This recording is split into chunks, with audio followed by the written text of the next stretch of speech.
नमस्कार।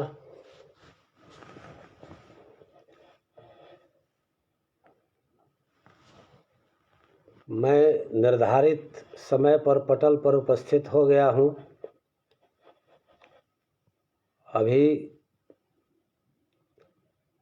किसी का पदार्पण अभी पटल पर नहीं हुआ है।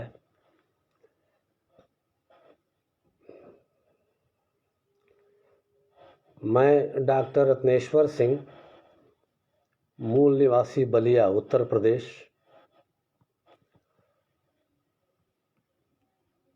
वर्तमान आवास पटना, बिहार। कई बार इस पटल पर मेरी प्रस्तुति हो चुकी है। कभी काव्य पाठ, एकल काव्य पाठ के रूप में, तो कभी वक्तव्य के रूप में। मैडम पटल पर हैं, बहुत बहुत आभार आपका। जरा एक मैसेज कीजिए कि मेरी आवाज़ और चित्र दोनों क्लियर है, स्पष्ट है आवाज़ की नहीं।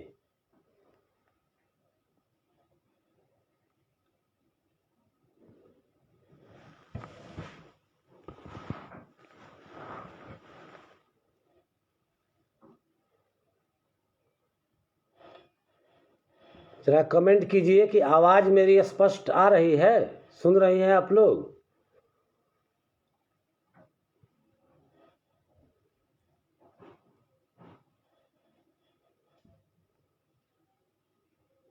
जी एकदम स्पष्ट है, बहुत बहुत। तो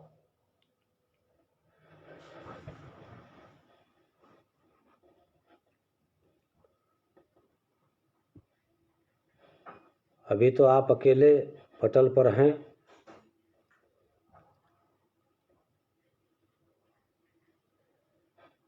आज डॉक्टर हरिवंश राय बच्चन, यद्यपि 27 नवंबर 1907 को उनका जन्म, विनय त्रिवेदी जी बराबर ये इतने सिंसियर हैं कि अभी संक्षिप्त बहुत कम समय के लिए मैं लाइव हुआ, उस समय भी आप मौजूद थे। बहुत बहुत आभार आपका। तो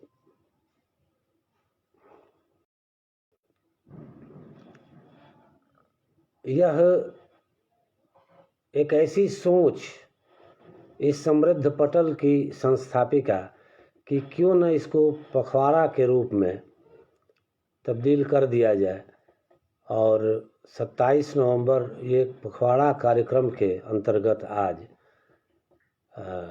यूँ कहिए कि सारे आरोह अवरोह, समाज के घात प्रतिघात, सबसे अलग एक अपना अस्तित्व कायम करने में सक्षम और समर्थ गीतकार का आज हम जयंती पखवाड़ा के अंतर्गत एक संक्षिप्त उद्बोधन।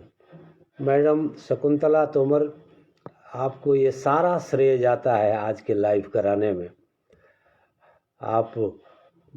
मैं तो अथक परिश्रम के बाद भी मैं बहुत परेशान हो गया था। ये मैडम ने तुरंत बताया और 5 मिनट के अंदर मैं सारे तकनीकी बाधाओं को दूर करते हुए मैं अभी आप लोगों के समक्ष में हूँ। इसका पूरा श्रेय मैडम शकुंतला तोमर जी को जाता है, और ये अक्सर ऐसा करती हैं। बराबर हमको जब भी कोई जटिल परिस्थिति आती है तकनीकी मामलों में, तो ये सहायक रहती है। तो मेरे कहने का मतलब कि एक ऐसी शख्सियत जीवन पर्यंत वो किसी वाद में, किसी प्रतिवाद में नहीं रहे। उन्होंने एक अपना रास्ता, अपना एक मार्ग, अपनी एक मंजिल स्वयं उन्होंने बनाया, और उस मंजिल को प्राप्त करने का तरीका भी उनका अपने स्वयं के स्तर पर था। मैं इस कार्यक्रम की शुरुआत मैं उन्हीं के एक गीत से कर रहा हूँ कि जो आपका उद्बोधन इतना महत्वपूर्ण कि, और सच पूछिए कि मैं व्यक्तिगत रूप से कह रहा हूँ,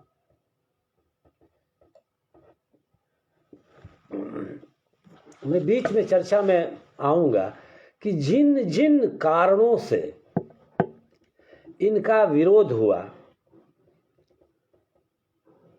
वो कारण क्या था,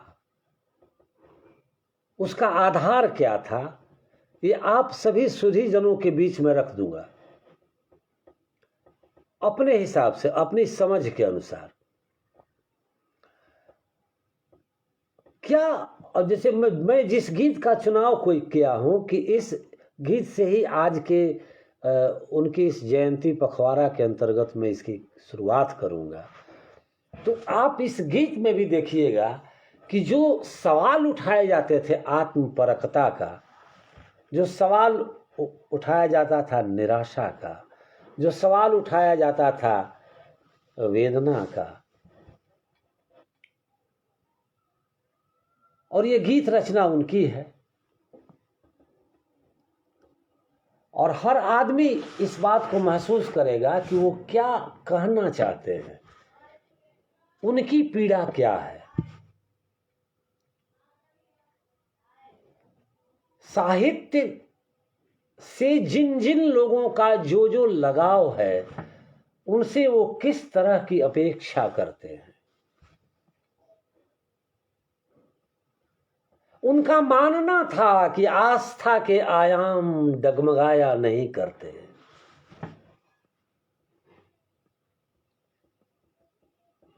फूल की तरह तुम्हारा जीवन नहीं हो, फूल तो सूख कर बिखर जाएंगे। तुम्हारा जीवन पत्थर की तरह हो, पत्थर की तरह, जो अगर तराशने वाले के हाथ में अगर आ जाए तो खुदा बन जाता है, ईश्वर बन जाता है। उसमें अगर प्राण प्रतिष्ठा कर दी जाए तो साक्षात ईश्वर का दर्शन होने लगता है उसमें। इस तरह की मान्यता थी उनकी। अब इस गीत से मैं शुरुआत कर रहा हूं, और ये एक मेरे हिसाब से एक मानक है, क्योंकि मैंने जिन जिन गीतों का चुनाव मैंने किया है, कि चूंकि मैं काव्य पाठ भी करूंगा, तो चूंकि अपना तो काव्य पाठ नहीं कर, उनकी कविताओं में जो जो आरोप लगाए जाते हैं, उस आरोप का एक तरह से जवाब के तौर पर मैं इन कविताओं का चुनाव किया हूं।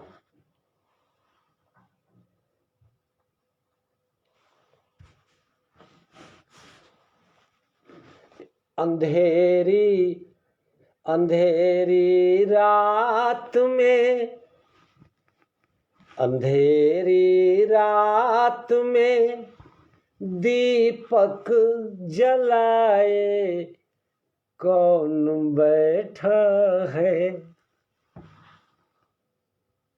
गीत और कविताएं तो बड़ी लंबी लंबी हैं, लेकिन कुछ अंश के तरफ मैं आपका ध्यान मैं दिलाना चाहूंगा कि वो क्या कहना चाहते हैं। अंधेरी रात की, अंधेरी रात में दीपक जलाए कौन बैठा है तुम्हारी राह में, तुम्हारी राह में पलकें बिछाए कौन बैठा है। अंधेरी रात में दीपक जलाए कौन बैठा है तुम्हारी राह में पलकें बिछाए कौन बैठा है। किसकी राह में कह रहे हैं?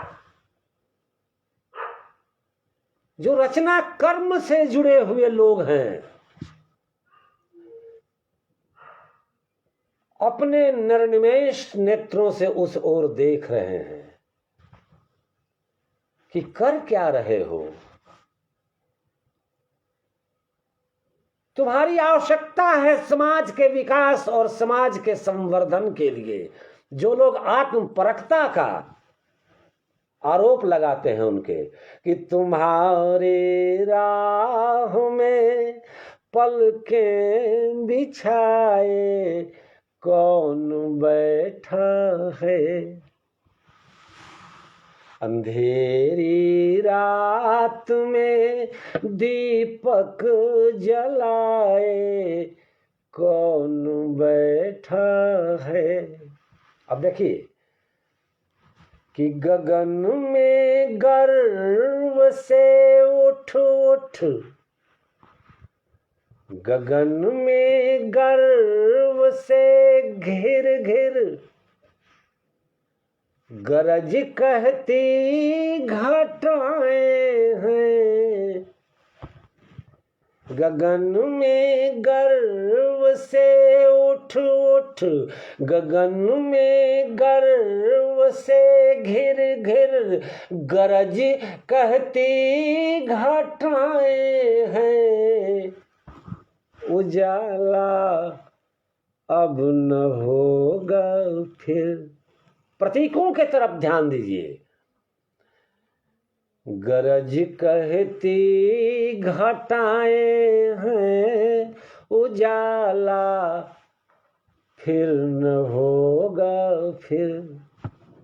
मगर चिर ज्योति, मगर चिर ज्योति की आशा जमाए कौन बैठा है। मगर चिर ज्योति की आशा जलाए कौन बैठा है। तुम्हारी राह में, तुम्हारी राह में पलकें बिछाए कौन बैठा है। अंधेरी रात में दीपक जलाए कौन बैठा है। तुम्हारी राह में पलकें, तुम्हारी राह में पलकें बिछाए कौन बैठा है। तुम्हारी राह में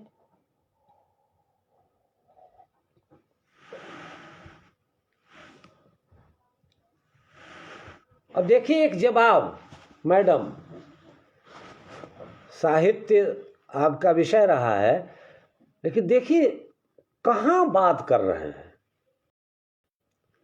जो लोग बड़ी गर्मजोशी की बात करते हैं, जो क्रांति धार्मिकता की बात करते हैं, जो लोग, उन लोगों की तरफ इशारा क्या है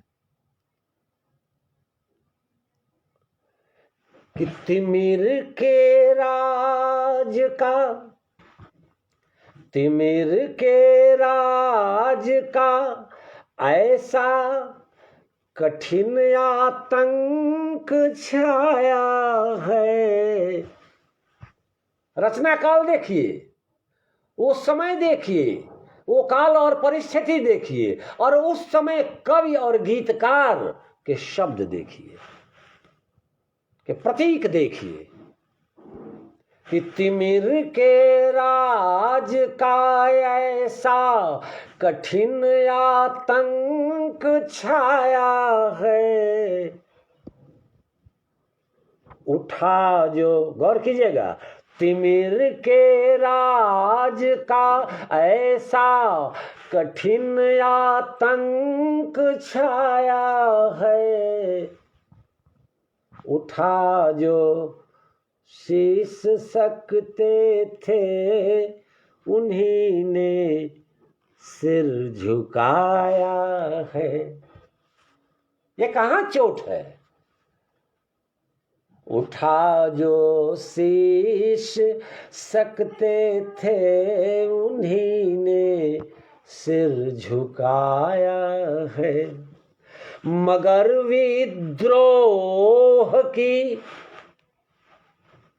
लोग कहते हैं कि विरह से साक्षात्कार तो करो वेदना का स्वर।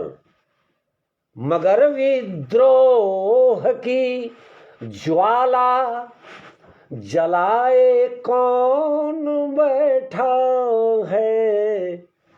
मगर विद्रोह की ज्वाला जलाए कौन बैठा है। तुम्हारी राह में, तुम्हारी राह में पलकें बिछाए कौन बैठा है। अंधेरी रात में दीपक जलाए कौन बैठा है। अंधेरी रात में दीपक जलाए कौन बैठा है।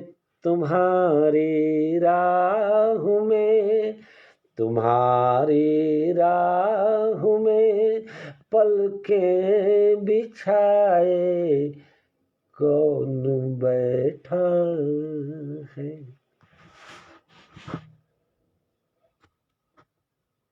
तो विरक्ति का भाव तो छोड़िए, वेदना की भाव तो छोड़िए, विद्रोह की ज्वाला की बात जो कवि और जो गीत का, इस एंगल से भी देखना चाहिए। मैं उन आलोचकों और समर्थ समालोचकों की बात मैं नहीं करता। मेरी पात्रता और मेरी योग्यता नहीं है कि ऐसे महान शख्सियत के बारे में मैं कोई मूल्यांकन करूं। और जिन लोगों ने आलोचना की है उन लोगों के बातों का खंडन करूं। मैं एक पाठक की हैसियत से जो मैं सोचता हूं, जो आपके बीच रख रहा हूं, आपसे साझा कर रहा हूं कि क्या विद्रोह की भाषा आपको इसमें नहीं नजर आती है? क्या हम गीतकारों और कवियों से एक सहज अपेक्षा नहीं बनती है कि हम आए और समाज में जो ये रूढ़ियां व्याप्त हैं, समाज में जो विषमता है, समाज में जो विद्रूपता है, इसको दूर करने का प्रयास करें? नहीं तो क्यों करते कहते कि तिमिर के राज का ऐसा कठिन आतंक छाया है। उठा जो शीश सकते थे उन्हीं ने सिर झुकाया है। ये उस समय भी प्रासंगिक था, आज भी प्रासंगिक है और हमेशा के लिए प्रासंगिक रहेगा। ये शब्द, ये पंक्तियां। मैं व्यक्तिपरकता पर भी आऊंगा, मैं आत्मपरकता पर भी आऊंगा कि यह आत्मपरक अगर हम रचना कहकर, अगर किसी को आत्मपरक रचना कहकर अगर हम किसी को खारिज करना चाहते हैं, जो खारिज समय समय पर होता रहा है। पढ़िए धर्मवीर भारती को, पढ़िए आचार्य हजारी प्रसाद द्विवेदी को।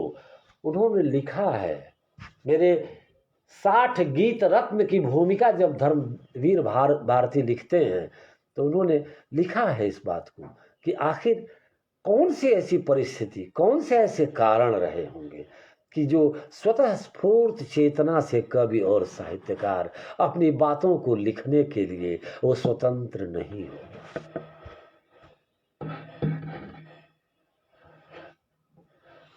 बहुत सारे लोगों ने इनकी आलोचना की, लेकिन धर्मवीर भारती ने जो भूमिका लिख दी है 60 गीत रत्न की, उसको जरा एक बार देखने की जरूरत है मित्रों। हजारी प्रसाद द्विवेदी जी ने जो बच्चन जी पर जो लिखा है, जो उनकी टिप्पणी है, उसको पढ़ने की जरूरत है। उससे साफ नजर आता है। मैं महादेवी, आधुनिक मीरा महादेवी पर मेरा भी एक वक्तव्य था मैडम के आदरणीय शकुंतला तोमर जी के पटल पर। तो मैंने कहा कि क्यों दुख में सुख की अनुभूति होती है, प्रतीति होती है। क्योंकि उड़ेल देता है आदमी, स्वयं को उड़ेल देता है, उससे एक एहसास होता है सुख का।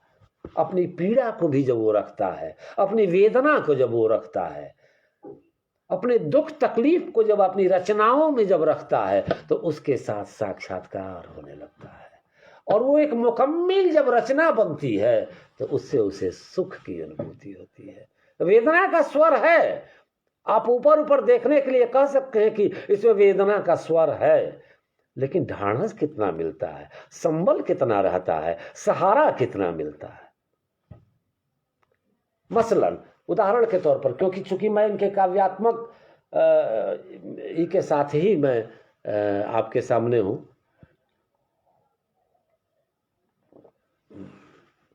थोड़ा गर्म पानी पी पी कर मैं ये कर रहा हूं, क्योंकि ये स्वाति सनोडिया मैडम, सभी हिंदी के जो प्राध्यापक लोग हैं, मैडम भी हिंदी साहित्य की हैं, मैडम शकुंतला तोमर को भी साहित्य से अतिरिक्त लगाव है, और हमारे एक लोग तो कॉर्नर से फिर दिखाई दे रहे हैं, सारे लोगों का बहुत बहुत आभार। और मेरे कहने का मतलब कि दुख, तकलीफ, पीड़ा, और दूसरे छोर पर क्या है, सुख, समृद्धि, आनंद, अंतिम लक्ष्य हमारा क्या है? क्या लक्ष्य है हमारा? सुख की प्राप्ति। अगर सुख उसी में है, उसी से हमको सहारा मिलता है, तो उसे बड़ा सुख कोई नहीं है दूसरा। मैं नीर भरी दुख की बदली, लिखने की क्या जरूरत थी उनको? दुख की बदली।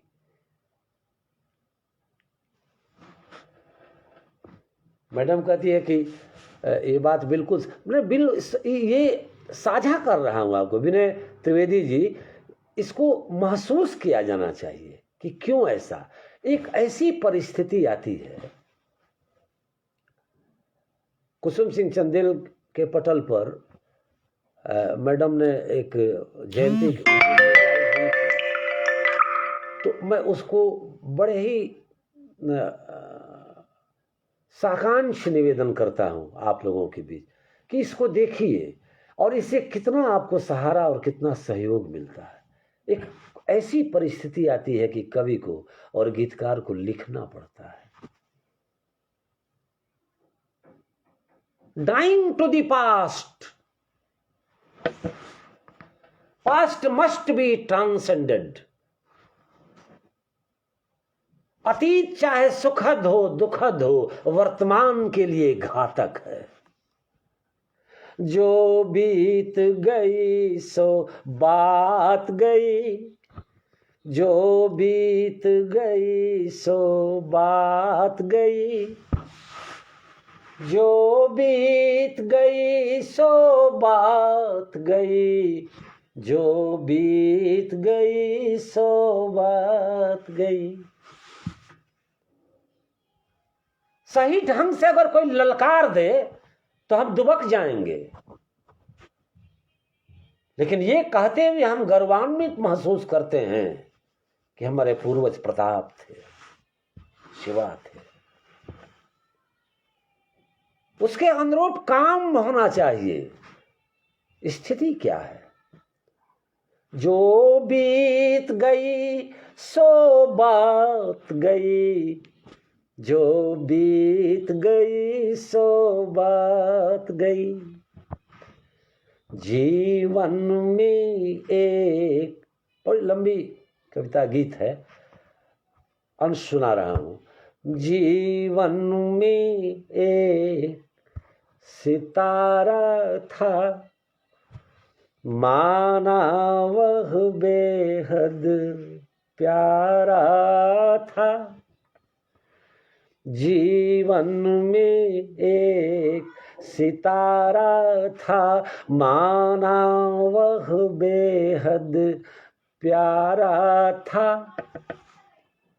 वह टूट गया फिर कहाँ गिरा, वह टूट गया फिर कहाँ गिरा, अंबर के आनंद से पूछो।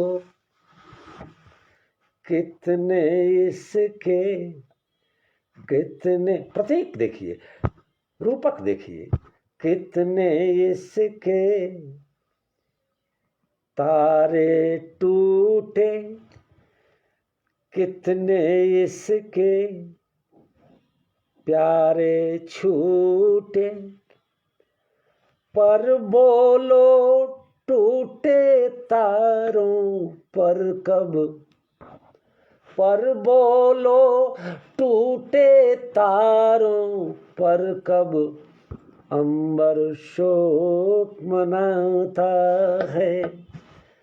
जो बीत गई सो बात गई, जो बीत गई सो बात गई, जो बीत गई सो बात गई। और मेरे हिसाब से रेखांकित करने वाली पंक्ति पर गौर कीजिएगा। बस यहीं तक मैं, बहुत लंबी गीत रचना है कि जीवन में था वह, बहुत मानते हैं, बहुत प्यार करते हैं, बहुत दुलार करते हैं, उसके बगैर लगता है कि जीवन अधूरा अधूरा सा है, उसके बगैर लगता है कि हमारे जीवन पर एक बहुत बड़ा प्रश्न चिन्ह लग जाएगा। वो जब चला जाता है कि जीवन में एक, जीवन में था वह एक कुसुम, उस पर थे नित्य निछावर तुम। जीवन में था वह एक कुसुम, उस पर थे नित्य निछावर तुम। वह सुख गया फिर कहाँ गिरा, वह सुख गया फिर कहाँ गिरा, मधुबन की छाती से पूछो। सूखी इसकी कितनी कलियां, मुरझाई कितनी वल्लरियां, सूखी इसकी कितनी कलियां, मुरझाई कितनी वल्लरियां, पर बोलो सूखे पत्तों पर कब, पर बोलो सूखे पत्तों पर कब, मधुबन शोर मचाता है। जो बीत गई सो बात गई, जो बीत गई सो बात गई, जो बीत गई सो बात गई। बहुत बहुत आभार। परम आदरणीय महेंद्र नाथ तिवारी अलंकार जी पटल पर हैं, बहुत बहुत आभार आपका। अत्यंत सुंदर सार्थक, आप लोगों का आशीर्वाद मिल रहा है। मैं तो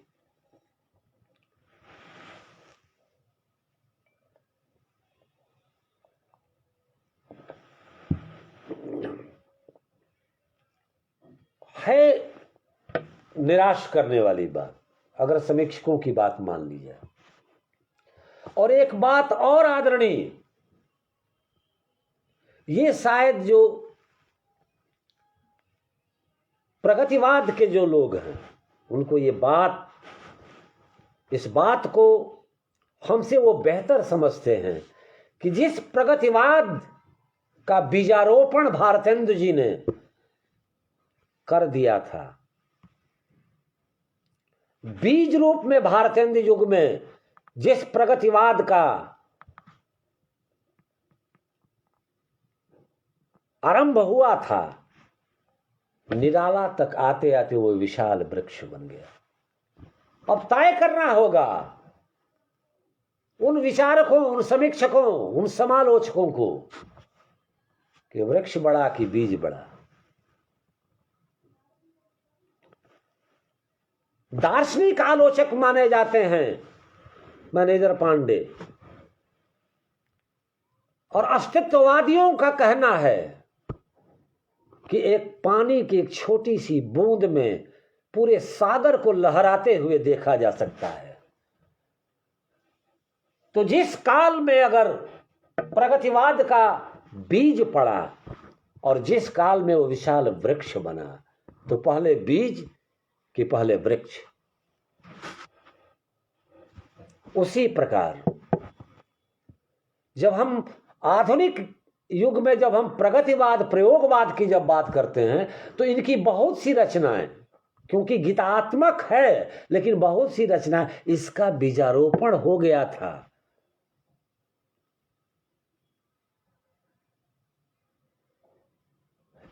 अब कोई कहे कि नहीं, गीतों के राजकुमार कहे जाने वाले नेपाली जी में प्रगतिवाद का बीजारोपण हो गया था।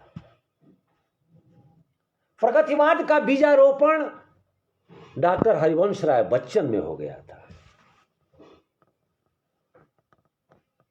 तो पुनः मैं इस पर आऊंगा। इस पर ये एक तरह से मेरा एक सवालिया निशान है कि पहले वृक्ष कि पहले पेड़। वृक्ष होगा, बीज होगा, तब वो वृक्ष बनेगा, तब उसकी शाखाएं होंगी, तब उसकी उपशाखाएं होगी। बीज के बिना वृक्ष की कल्पना नहीं की जा सकती। और इस आधार पर अगर आलोचना अगर होती है, क्योंकि पखवाड़ा में कार्यक्रम के अंतर्गत जो है उनकी कविताओं और कविताओं के साथ जो मैं जो समझ रहा हूं, जो मेरी समझ है, ये कहने में बहुत आसान है कि जो एग्जिस्टेंशियल मॉडल को मानने वाले लोग हैं दर्शन में, वो लोग कहते हैं कि पानी की छोटी बूंद में पूरे सागर को लहराते हुए देखा जा सकता है। और हम क्या कहते हैं कि जब तक वो पाहुना न आएगा,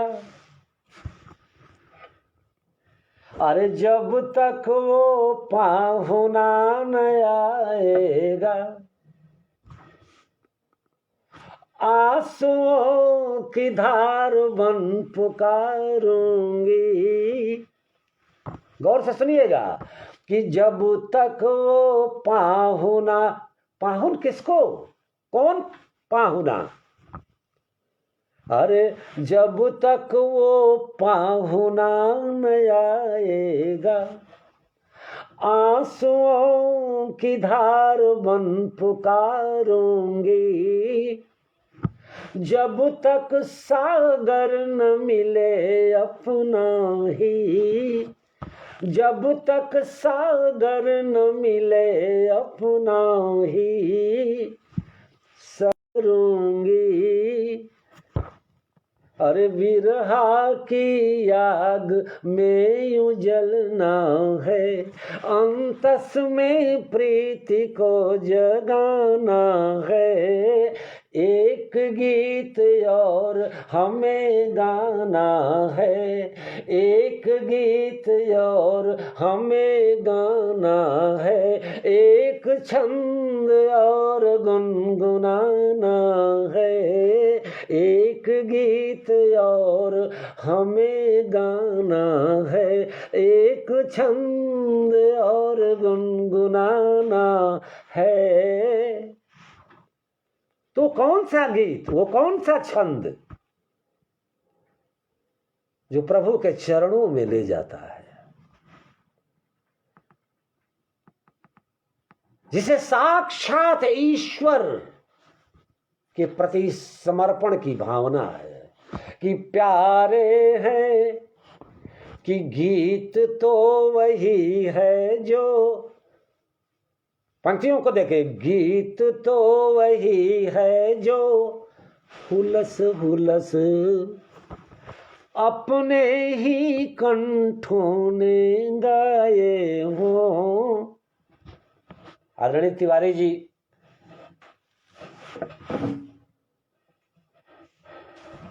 अरे गीत तो वही है जो हुलस हुलस अपने ही कंठों ने गाए हो। अरे भाव तो वही है जो उमग उमग, शब्द देखिए, अरे भाव तो वही। मैडम तृप्ति श्रीवास्तवा जी, बहुत बहुत आभार। अरे गीत तो वही है जो हुलस हुलस अपने ही कंठों, अपने ही कंठों ने गाए हो। अरे भाव तो वही है जो उमग उमग अपने ही प्राणों से आए हो। प्यारे हैं गीत बहुत प्यारे हैं, पर मेरे गीत अभी कुंवारे हैं। प्यारे हैं गीत बहुत प्यारे हैं, अरे पर मेरे गीत अभी कुंवारे हैं। इनका भी ब्याह अब रचाना है, अंतस में प्रीति को जगाना है। एक गीत और हमें गाना है, एक छंद और गुनगुनाना है। एक गीत और हमें गाना है।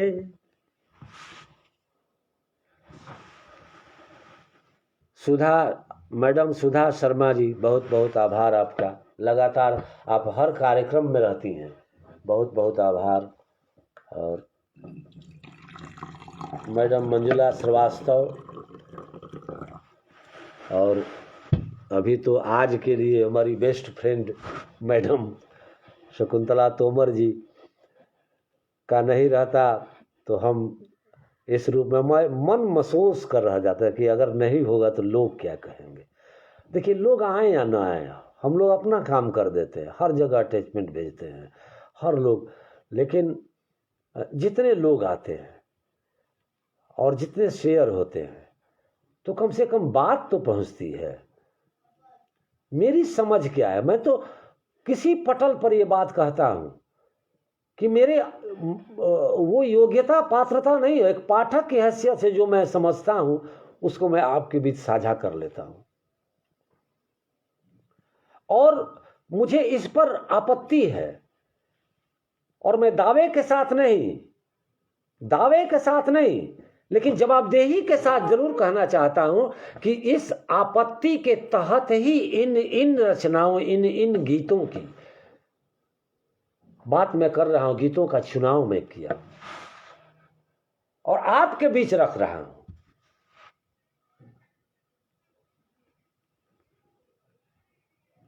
कि आप अपनी कसौटी, क्योंकि हमारे लिए आपसे बड़ा समीक्षक कोई नहीं है। आप बहुत जानकार हैं, आप बहुत लेकिन आपको कोई सुनने वाला ही नहीं हो। हम बहुत अच्छा नृत्य करते हैं, उस नृत्य को कोई देखने वाला ही नहीं हो। हम बहुत अच्छा गीत गाते हैं, उस गीत को सुनने ही वाला कोई नहीं हो, फिर उसका औचित्य क्या है? तो सबसे बड़े समीक्षक हैं आप, और आपकी समीक्षा के आगे सबकी समीक्षा निर्मूल है।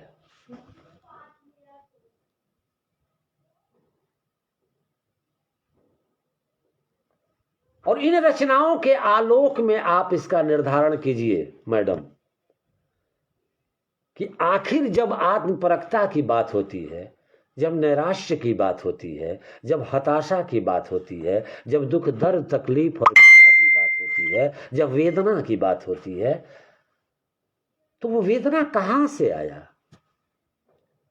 हम अक्सर चर्चा करते हैं कि हम भूख की बात करते हैं, हम प्यास की बात करते हैं, हम काम की बात करते हैं,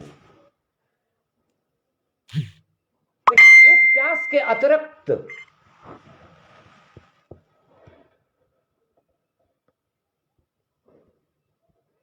हम काम को बिल्कुल उपेक्षित मान लेते हैं, अनादृत मान लेते हैं, जिससे सृष्टि की रचना है।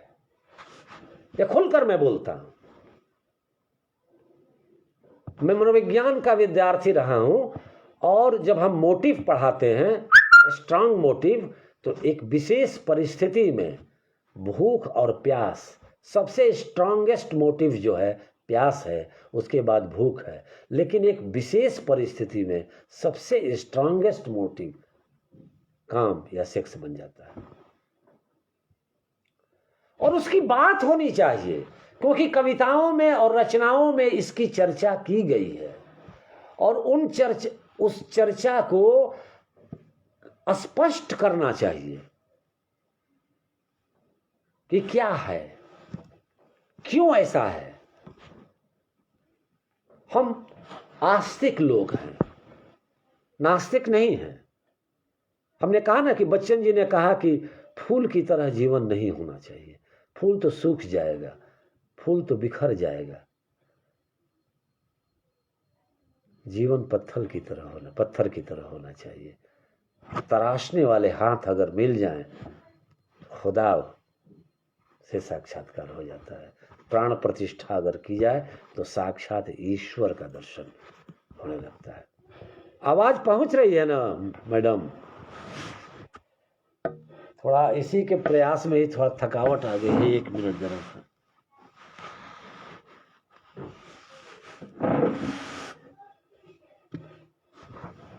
तो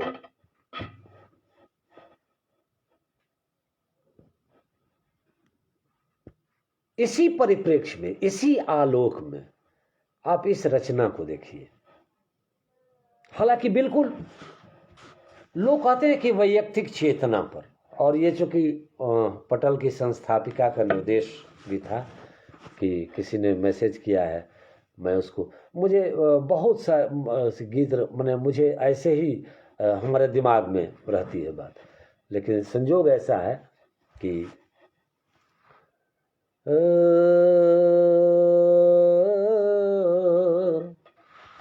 बिल्कुल दूसरी सेंसिबिलिटी पर है ये गीत बच्चन जी की। इस पार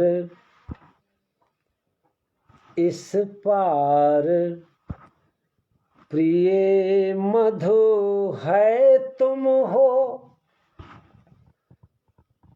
इस पार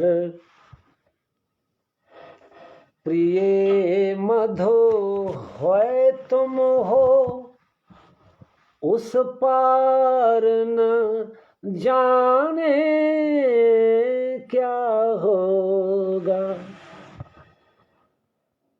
मैं अपने ढंग से, इस पार प्रिय मधु है तुम हो, उस पार न जाने क्या होगा। यह चांद उदित हो कर नभ में, यह चांद उदित हो कर नभ में, कुछ ताप मिटाता जीवन का। गौर कीजिएगा, लहरा लहरा यह शाखाएं, कुछ शोक भुला देती मन का, कल मुरझाने वाली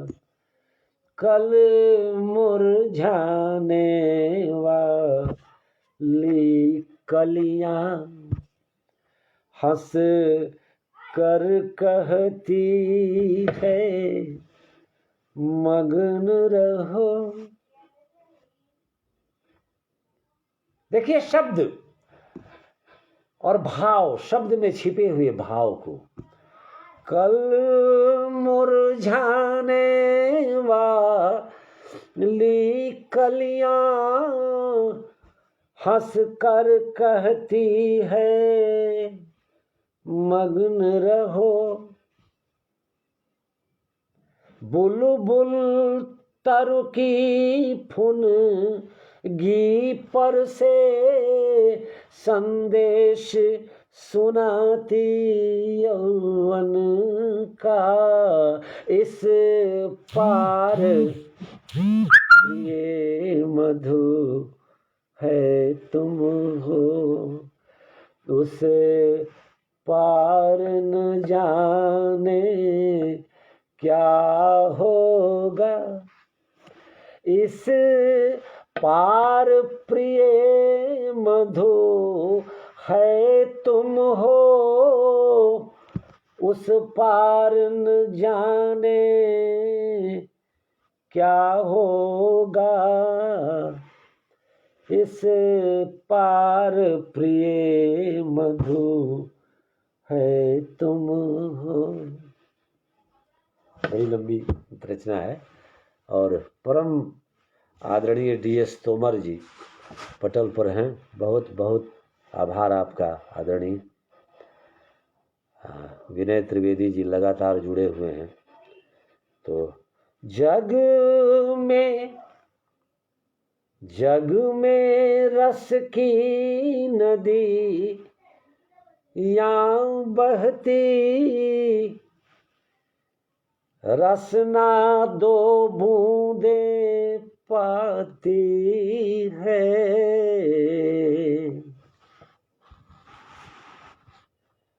जग में रस की नदी यहाँ बहती, रसना दो बूंदे पाती है। जीवन की झिलमिल, जीवन की झिलमिल सी झांकी नैनों के आगे आती है। स्वर लाल मई वीणा बजती, स्वर लाल मई वीणा बजती, मिलती है बस झंकार सुनो, मिलती है बस झंकार मुझे। मेरे सुमनों की गंध कहीं यह वायु उड़ा ले जाती है। इस पार प्रिय मधु है तुम हो, उस पार न जाने क्या होगा। तो थोड़ी आवाज़ नहीं साथ दे रही है। बहुत ये गीत बहुत लंबा गीत रचना है। कुछ अंश में आपको सुना हुआ निर्देश भी था मैडम का, और ये मैं कमेंट कर रही है कि बचपन से मैं इसको तो कभी आपके स्वर में इसको ज़रूर सुनूंगा। क्योंकि मेरा अभी तो स्वर नहीं है उतना अच्छा इस गीत के लिए, क्योंकि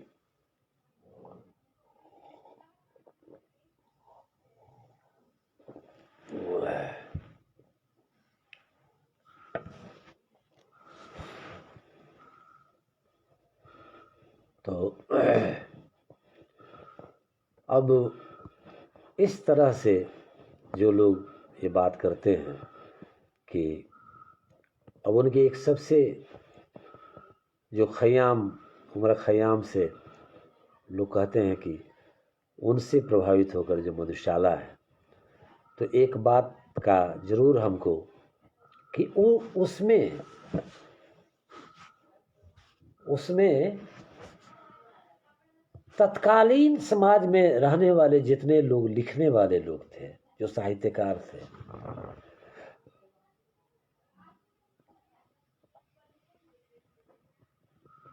क्या है सर, मधुशाला पर आइए।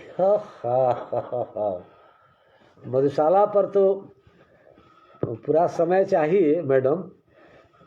मैं उसको स्पर्श जरूर करूंगा, लेकिन अधिक नहीं। 18 जनवरी को पुण्यतिथि है इनकी, स्मृति दिवस। 18 जनवरी 2003 जो है वो स्मृति दिवस है। तो मधुशाला ही पर एक पूरा कार्यक्रम रखा जा सकता है। लेकिन जरूर जब ये है तो क्या है, और मधुशाला में लोगों ने, हाँ बिल्कुल बिल्कुल, कि गांधी जी से लो जाकर शिकायत की है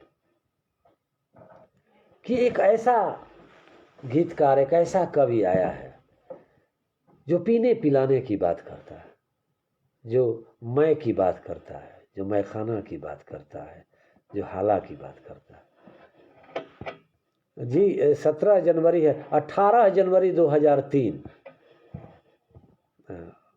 अब हो सकता है कि हम ही भूल रहे हैं। 18 जनवरी, तब तो दिसंबर हो ही रहा है। तो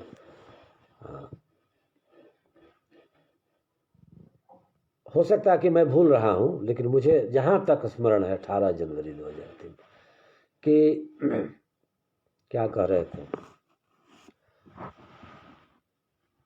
तो गांधी जी ने बच्चन जी को बुलाकर कहा कि ये मैं क्या सुन रहा हूं।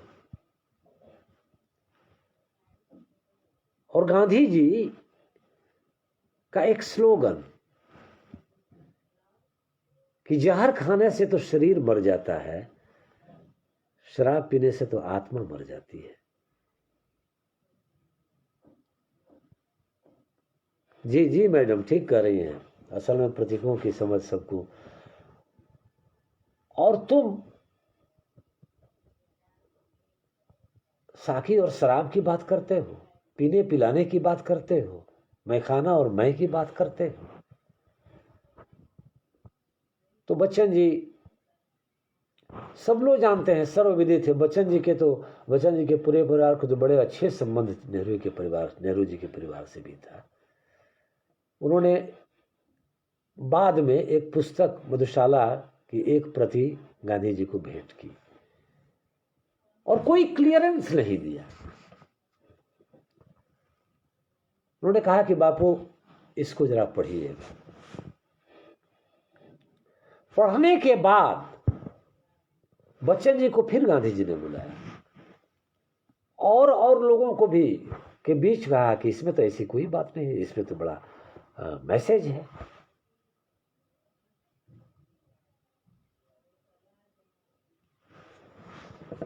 तो पहला क्या है कि मृदु भावों के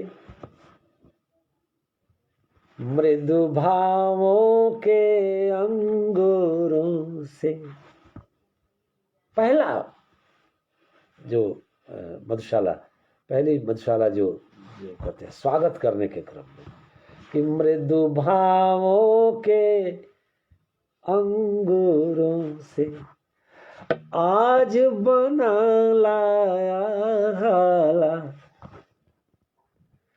प्रियतम अपने ही हाथों से, प्रियतम अपने ही हाथों से आज पिलाऊंगा प्याला, पहले भोग लगा लो तेरा, पहले भोग लगा लो तेरा, फिर प्रसाद जग पाएगा, सबसे पहले तेरा स्वागत करती मेरी मधुशाला। तो बहुत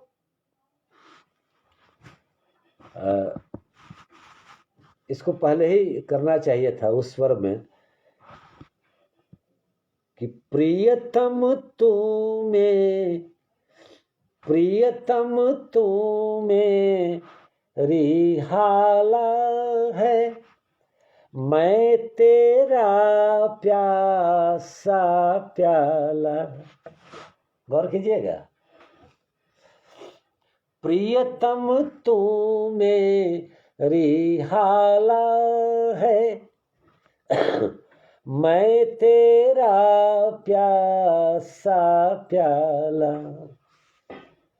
अपने को मुझे में भर कर, अपने को मुझे में भर कर तू बनता है पीने वाला।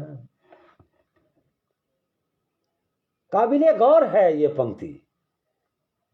प्रियतम तू मेरी हाला है, मैं तेरा प्यासा प्याला। अपने को मुझ में भर कर तू बनता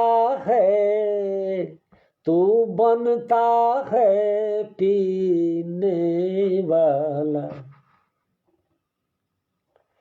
मैं तुझको छक। मैडम रोशनी किरण जी, स्वर कोकिला का भी पदार्पण, बहुत बहुत आभार। कि मैं तुझको छक छलकाओ करता, मैं तुझको छक छलका करता, मस्त तुझे पी तू होता। एक नहीं वो कौन हमारे, एक यही है मधुशाला। और कई कई तरफ से, अब जो कहते हैं कि हिंदू हो या मुसलमान हो, एक मगर उनकी हाला, एक मगर उनका मदिरालय, एक मगर का हाला। और फिर बाद में कहते हैं कि लड़वाते हैं मंदिर मस्जिद, अब मेल कराती मधुशाला।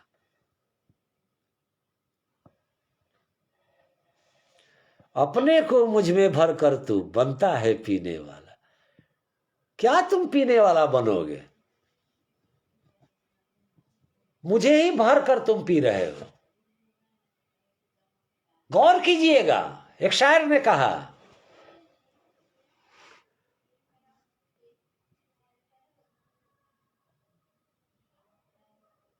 कि कहां इशारा है।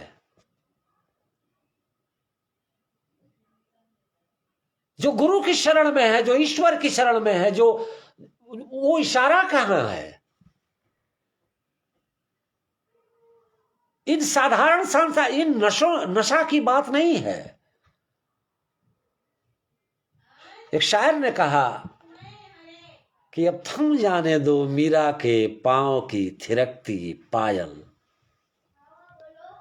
अब थम जाने दो मीरा के पांव की थिरकती पायल, और गौतम के सधे पांव बहक जाने दो। न साकी न शराब न मैखाना न मैख्वार, नशे को इस हद से गुजर जाने दो।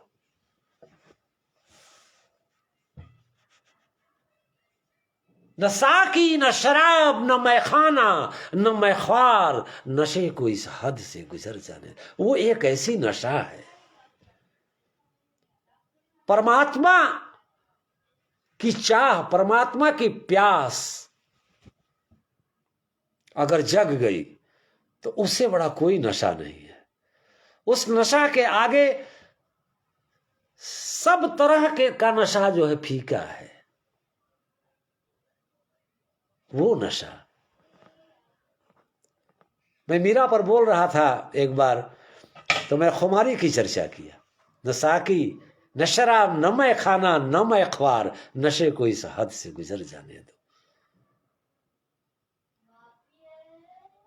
तब ये क्या कहते हैं कि धर्म ग्रंथ सब जला चुकी है, धर्म ग्रंथ सब जला चुकी है, जिसके अंतर की ज्वाला। दोनों अर्थ लीजिए, धर्म ग्रंथ सब जला चुकी है, जिसके अंतर की ज्वाला। मंदिर मस्जिद गिरजे सबको तोड़ चुका जो मतवाला। मंदिर मस्जिद गिरजे सबको तोड़ चुका जो मतवाला। 1 मिनट जरा सा कोई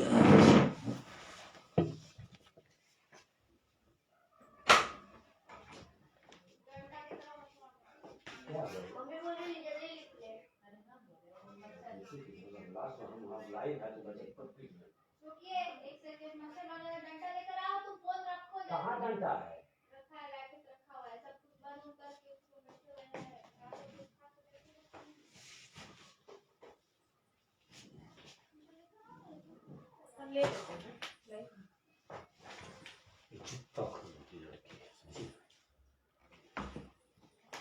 तुमको पता नहीं था कि हम 8 बजे शाम को कॉलेज जा रहे हैं?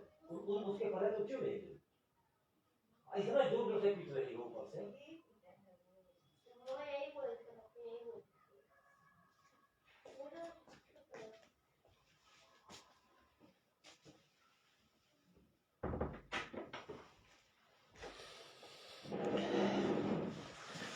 जी क्षमा चाहता हूँ, वो मेरा बेटा है, वो 8 से 9 कहता है, वो 9 देखा और लगा वो पीटने। तो ठीक है, मधुशाला पर उनके पुण्यतिथि पर मधुशाला पर ही वो रहेगा कार्यक्रम। तो इस प्रकार मुझे जो कहना था कि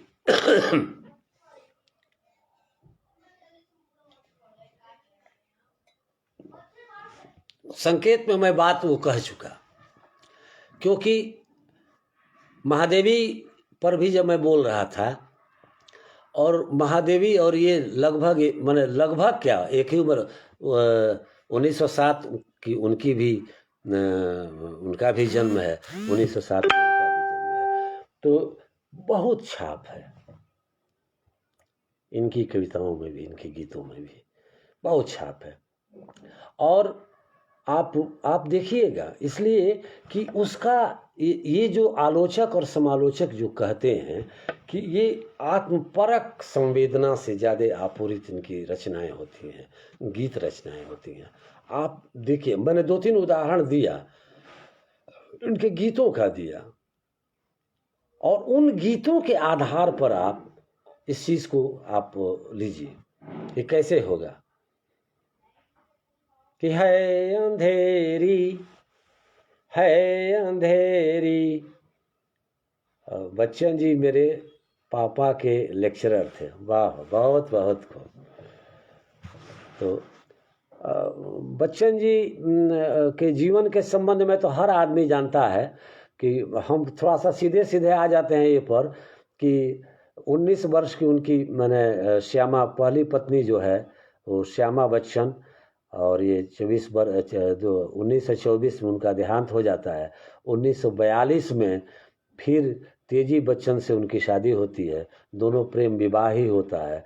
प्रेम को इतनी गहराई से वो महसूस करते हैं, तब इनकी रचनाओं में इस तरह की बात देखने को मिलती है। ये भी कहा जाता है कि बच्चन जी जब 38 में उन्होंने स्नातकोत्तर में अंग्रेजी से उन्होंने MA किया, 52 तक वो थे लेक्चरर थे, और 52 में फिर उन्होंने वो कैम्ब्रिज यूनिवर्सिटी से उन्होंने पीएचडी की डिग्री ली। अब मैं भूल गया था, आपने कहा था कि थोड़ा सा उनके जीवन पर। तो सवाल ये है कि ये मैं ऐसा ये अंडरस्टूड ऐसा है कि तो वो कैम्ब्रिज यूनिवर्सिटी से आने के बाद फिर तुरंत अध्यापन में लगे। सबको पता है, हमसे बेहतर आपको पता होगा कि वो विदेश में उनको हिंदी अधिकारी के तौर पर नियुक्त किया गया था। ये अभी पता था कि 1966 में उन्हें राज्यसभा के लिए भी मनोनीत किया गया था। उन्हें कई तरह के पुरस्कार, साहित्य अकादमी और सरस्वती मानद पुरस्कार से नवाजा गया था। इस तरह से उनको पुरस्कार की भी अपनी एक, और उनकी सबसे जो उमर खयाम से प्रभावित होकर, हालांकि जब मैं इनके स्मृति दिवस पर मैं जब बोलूँगा तो उसमें मैं थोड़ा भिन्न मत रखता हूँ, विचार रखता हूँ, क्योंकि इनके जीवनी में, इनके सारे ही में उमर खयाम के से इनको ये किया जाता है। ठीक वैसे ही जब मैं पंत के बारे में जब मैं पढ़ता हूँ कि वर्ड्सवर्थ से प्रभावित थे, वर्ड्सवर्थ की बहुत सी बातें पंत में है, मैं वहाँ पर कॉन्फ्रेंस में उन लोगों के बीच में बात रखता हूँ कि ऐसा नहीं है।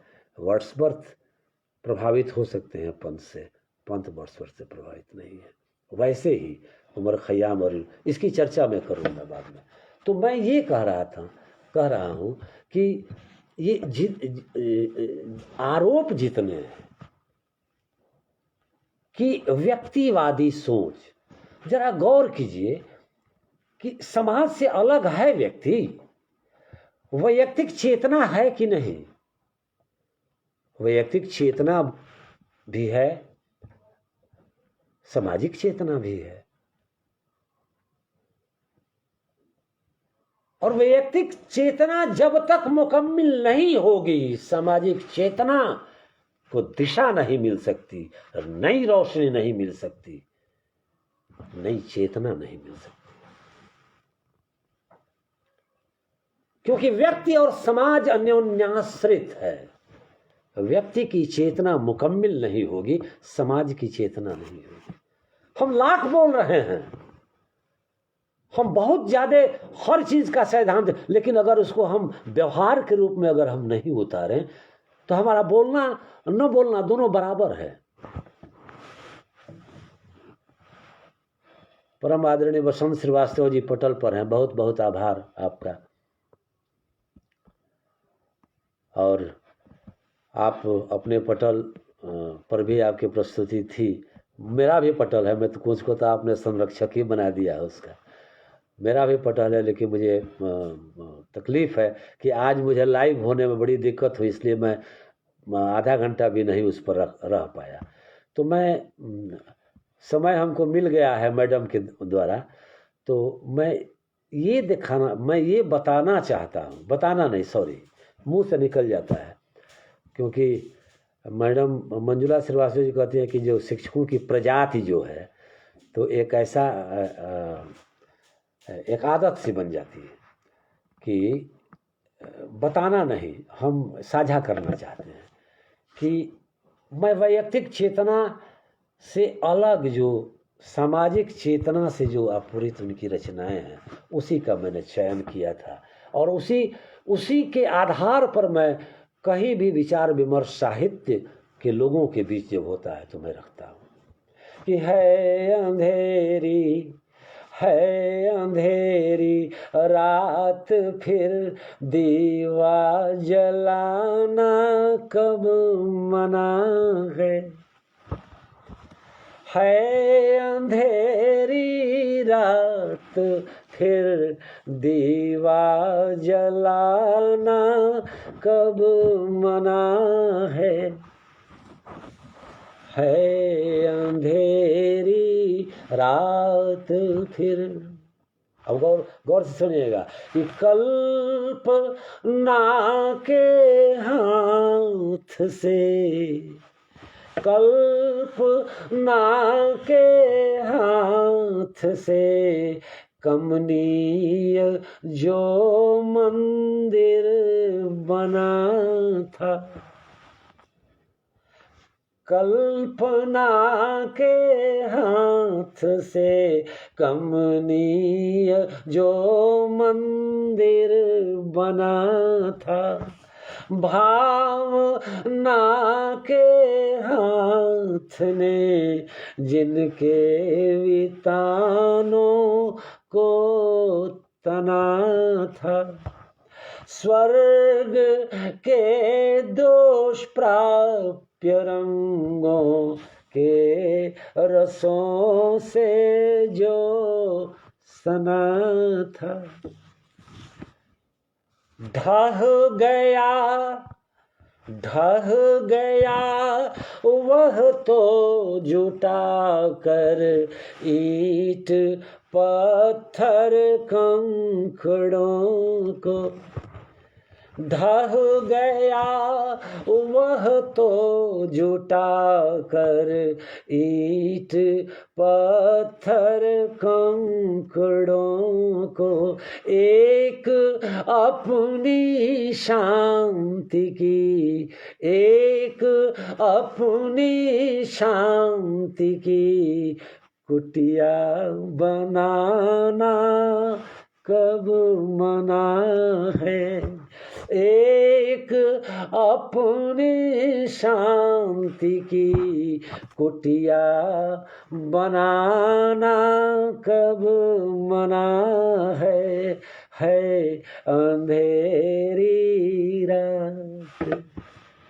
तो मैं कुछ अंश ही सुना रहा हूँ और आपको यह जानकर मैडम बहुत लोगों को ये सुखद आश्चर्य होगा कि बच्चन जी लोक धुन पर आधारित कई एक उनकी गीत रचना है, जिसको बड़े ही आराम से ढोल मजीरे के साथ जिसको गाया जा सकता है।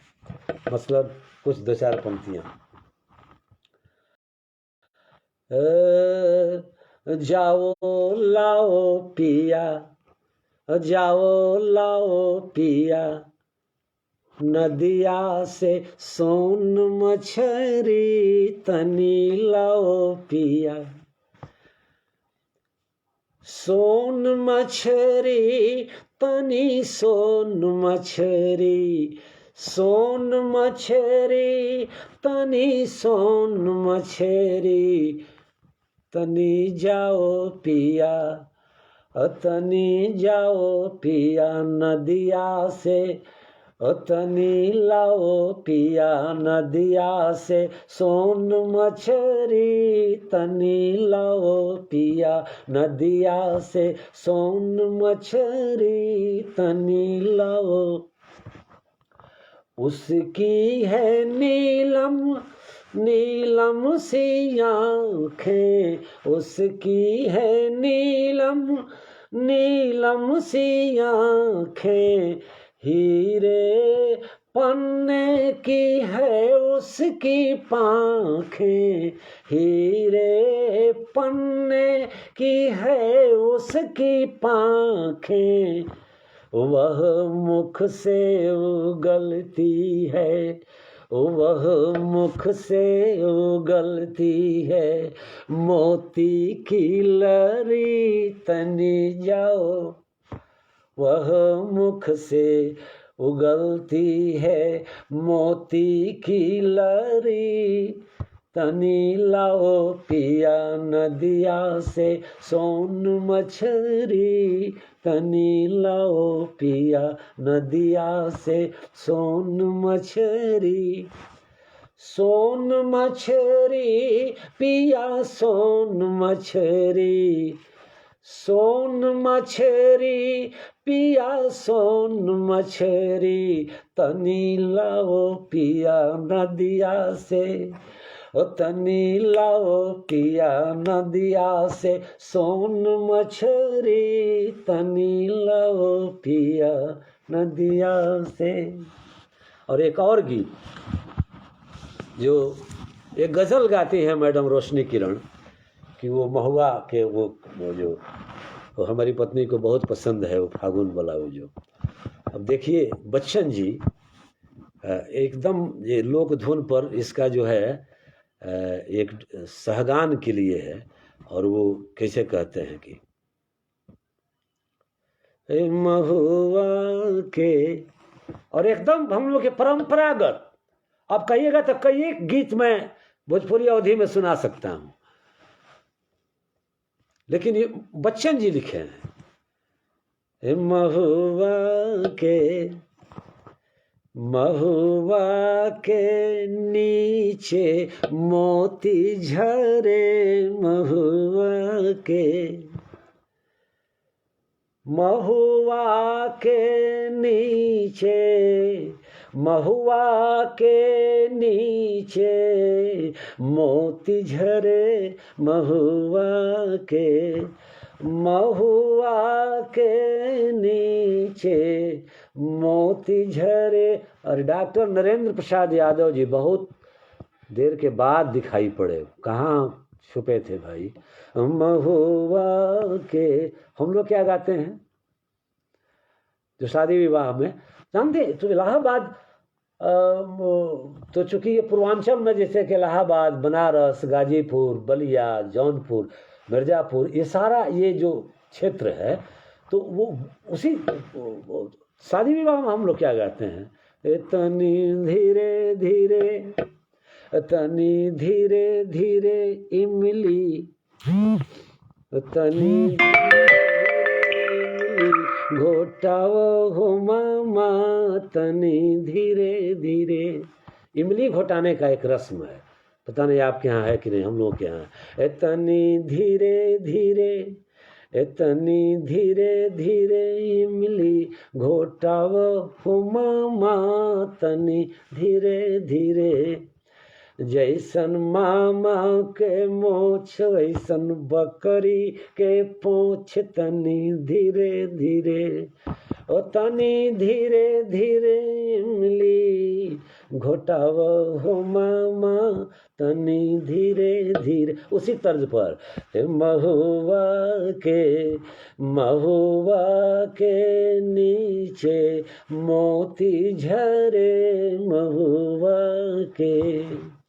यह खेल हंसी यह फांस फंसी, यह खेल हंसी यह फांस फंसी, यह पीर किसी से मत कह रे, महुआ के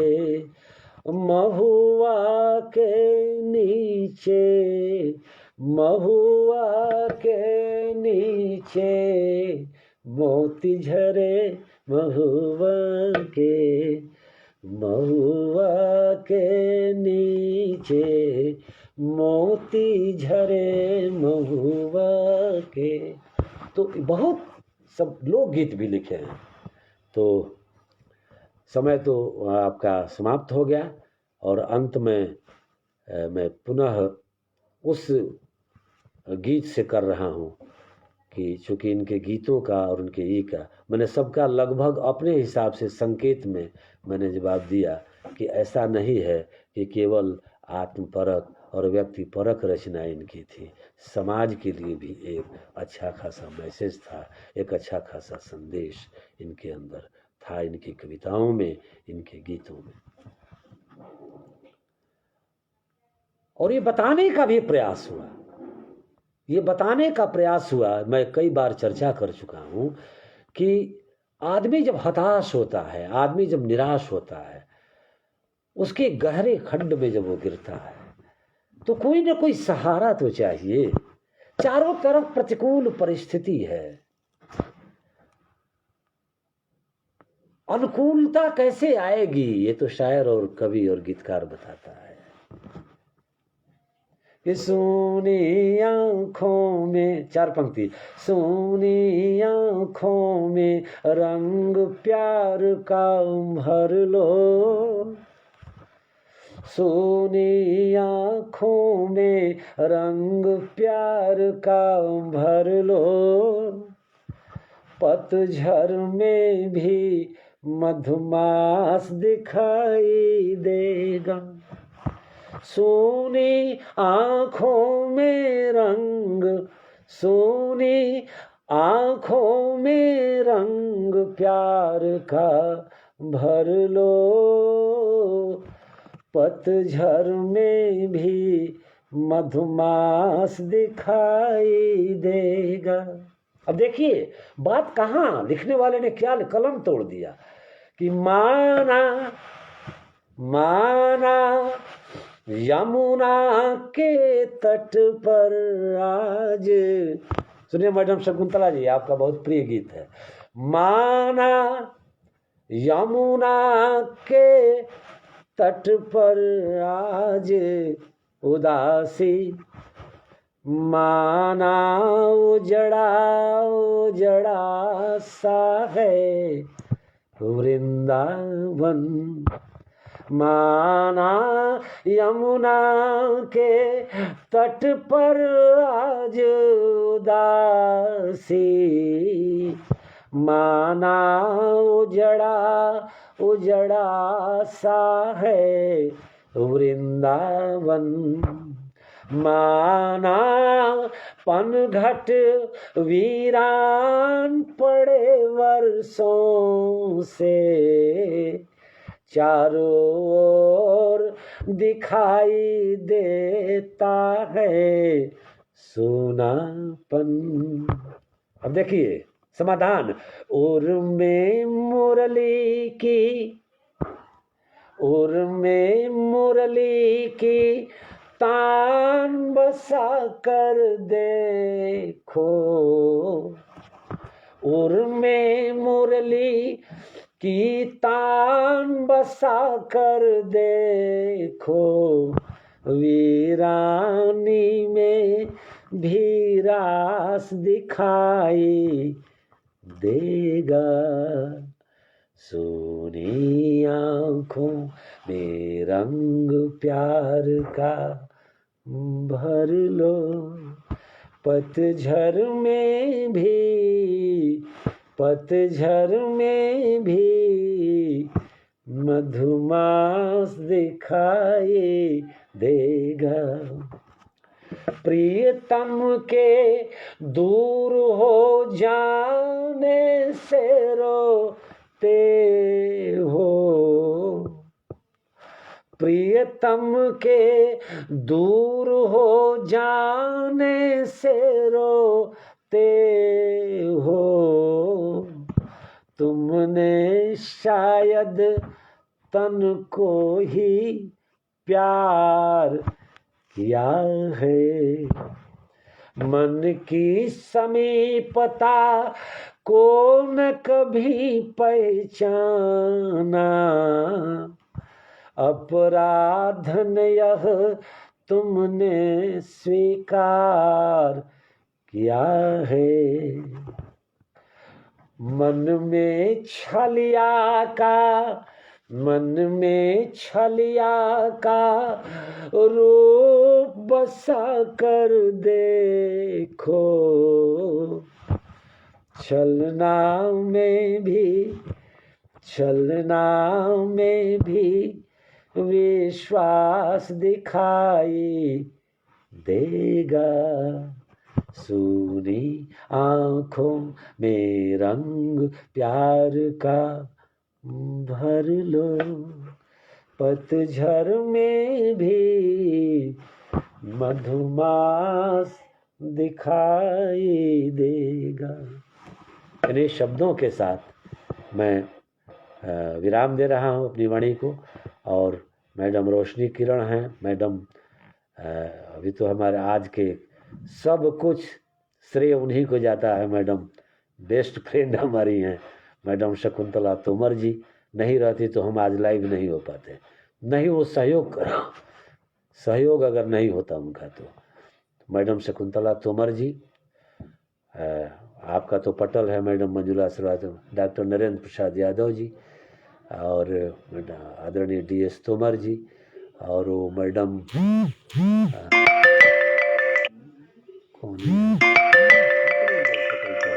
आदरणीय बसंत श्रीवास्तव जी, सभी लोगों के प्रति मैं हृदय से शुक्रगुजार हूँ कि आपने अपना कीमती समय इस पटल पर दिया। और चूँकि 27 नवंबर को ही इनकी जयंती थी, एक पखवाड़ा के अंतर्गत ही मेरा एक सामान्य सा एक उद्बोधन था। और अंत में पुनः मैं कि अब बिछुड़ने की घड़ी में, अब बिछुड़ने की घड़ी में एक ही अनुरोध तुमसे कर रहा हूँ। अब बिछोड़ने की घड़ी में एक ही अनुरोध तुमसे कर रहा हूँ। हास पर संदेह कर ले ना भले ही, हास पर संदेह कर ले ना भले ही, आंसुओं की धार पर विश्वास करना प्राण मेरे, प्राण मेरे प्यार पर विश्वास करना, प्राण मेरे प्यार पर विश्वास करना, प्राण मेरे प्यार पर विश्वास करना। बहुत बहुत आभार, बहुत बहुत आभार।